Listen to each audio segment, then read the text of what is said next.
This program is an overview of completing the Fafsa. We'll provide instructions and tips for sections that may be difficult to complete.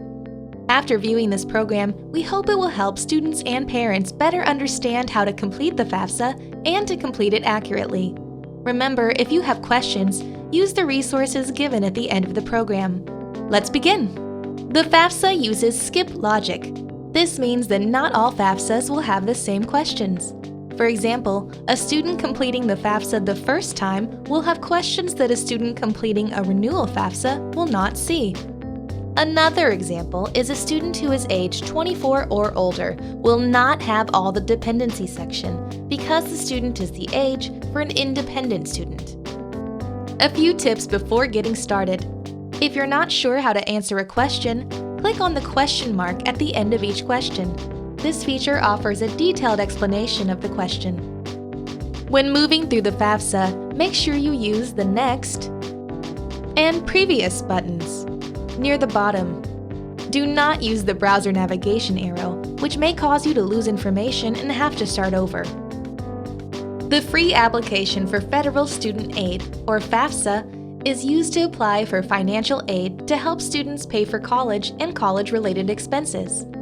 The Fafsa can be filled out and submitted at www.fafsa.gov, or you can download the My Student Aid app to complete it there.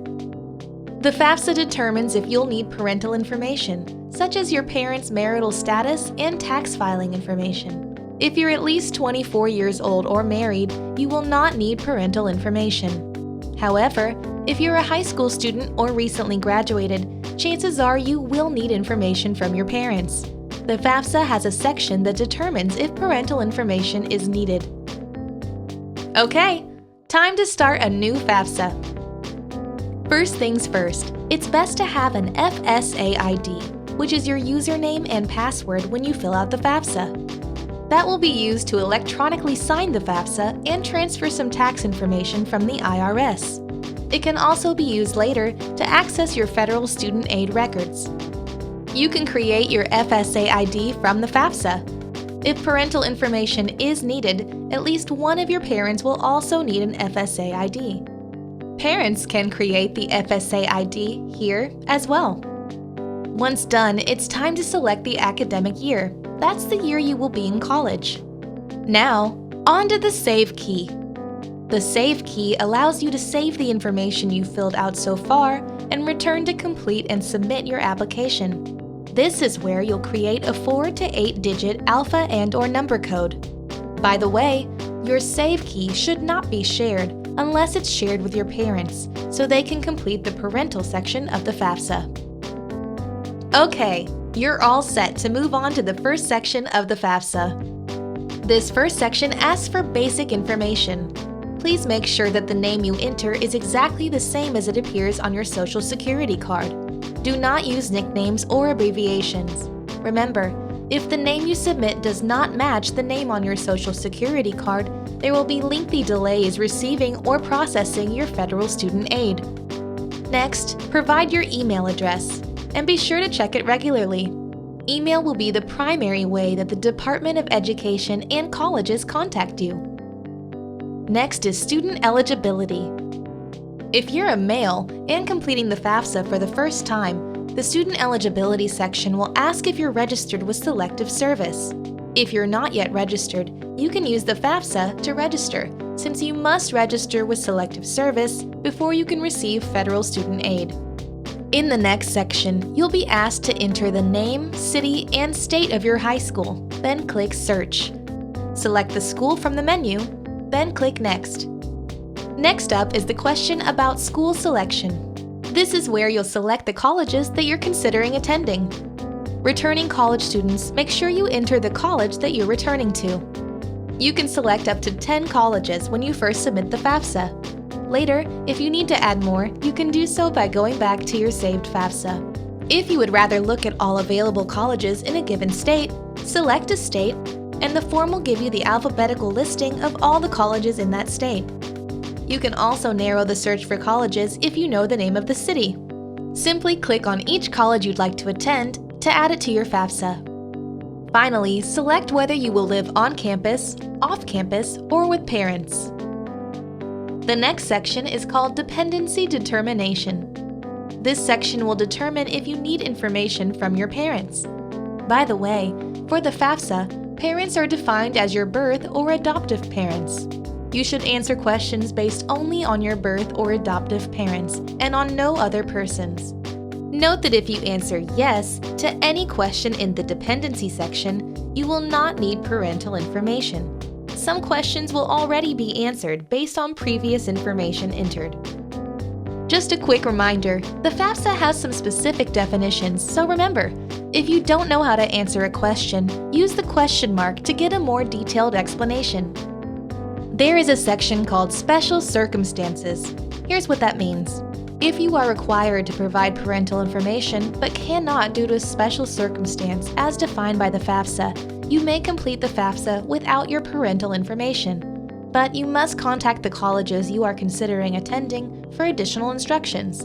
You will have to provide documentation to support your own special situation. Next, parents' demographic information. This is where, if required, you'll enter information about your birth or adoptive parents.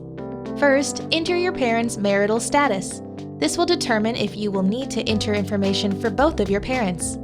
If your parent is single or widowed, you will only need to enter information for that one parent. If your parents are divorced or separated, enter information for the parents that provide the most support. Typically, that's the parent you live with most. If that parent has remarried, you must also enter information for your step-parent. If your parents are married or unmarried and living together, then enter information for both parents. Enter the Social Security number for your parent or parents. If a parent doesn't have a Social Security number, enter all zeros. Household size is included in this section.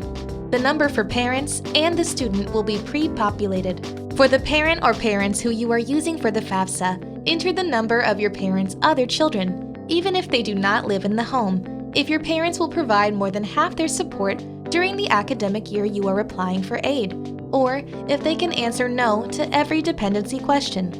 Next, enter the number of other persons living in your parents' household if your parents are providing more than half their support, and will do so during the academic year you are applying for aid. Next, enter the number from the total number in the household size, other than your parents, who will be attending college at least half the time during the year you are applying for aid. It's very important to get these figures correct. Let's recap. The student and parents will be pre-populated. Add siblings that are in the house or that your parents will provide more than half their support during the year you are in college, even if they don't live in your parents' house. Also enter the number of anyone else living in your parents' house for whom your parents provide more than half their support and will do so during the year you are in college. For example, if your grandmother lives with your parents and your parents take care of her. Now on to the questions about your parents' federal income tax information. The Fafsa will tell you which year's tax information to use. Depending on your parents' tax filing status, they may be able to use the IRS data retrieval tool. This will allow some tax data to transfer from the IRS to the Fafsa, making this process much smoother and easier. The Fafsa will direct you to the IRS, but remember, the parent must have an FSA ID. If he or she doesn't have an FSA ID, they can create one here. If an FSA ID cannot be created, the information must be manually entered. Please note that your address must match the address used when their taxes were filed. From the IRS site, simply click on the Submit button. The next screen will show data that will be copied into your Fafsa. From here, check the Transfer My Tax Information box. Then, click on the Transfer Now button. Next, the Parental Financial Information section has tax information that is transferred from the IRS and additional information that must be entered, like the separate amount earned by each parent if parents who are married filed a joint return. There are additional questions about taxed and untaxed income that must be answered. Remember, if you're not sure how to answer, click the question mark near the end of the question. Additional questions may be asked, like total current balance of cash, checking, and savings accounts, and the net worth of any real property, excluding the home you're living in, and business. Read each question carefully. Next is student tax information and student financial information. This is where the student enters federal tax information if he or she worked and filed taxes. This is similar to the parent's tax information. Okay, we're getting close to the end now. Next, you'll receive the FAFSA summary. Review the summary very carefully. If you see an error, click on that question to go back to update your answer. Then, click on Check for Errors to get back to the summary page. At the bottom of the FAFSA summary, click on Next to get to the Sign and Submit section.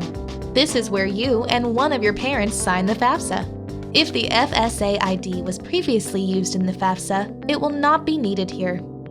If the FSA ID was not used, then you'll have to provide your username and password. Both student and parent will have to agree to terms by reading, then clicking on Agree. Then click on Sign FAFSA. All done? Then click Submit Now to submit the FAFSA. By the way, if neither of your parents has a social security number, be sure to click on the FAFSA filing option and then print, sign, and mail the signature page. Next, you'll receive the confirmation page that will list the colleges selected and the estimated family contribution. The confirmation page will be emailed to the address provided in the FAFSA. If you need more information, you can check out the What Happens Next section. Some important things to remember. Complete the FAFSA as soon as possible. Never pay to have your FAFSA submitted. It's free. If you have special circumstances, talk with someone from your school or from a college, even if that college is different from the one you plan to attend. Check your email and postal mail daily, or 2 times a day. Respond to any request you get as soon as possible. If you have any questions, seek answers. For more information on completing the FAFSA and other financial aid information, go to www.studentaid.gov. Thanks for watching, and good luck with your college journey!